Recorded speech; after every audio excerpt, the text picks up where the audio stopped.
Menimçe tecrübesizlikten oldu. Tecrübesizlikten ulan жаңылыштар болды.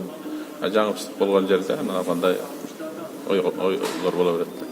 Негизи эле ушул соңку учурда парламенттин дарегине сындардын күчөшү, кол балага айланды, күн карама бир парламент болуп баратат деген дооматтар негиздүүбү?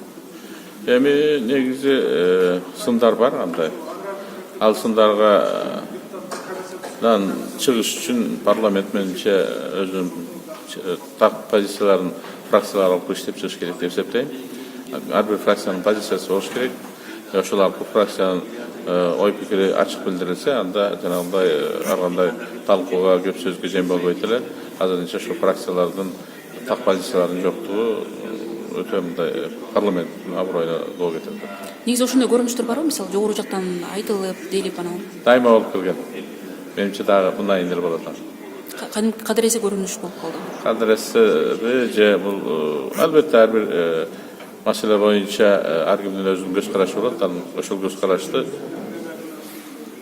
өткөрүүгө ар ким аракет кылат. Муну дүйнөлүк мен 2 күндүр азаттыкта айткам, лобби деген бар.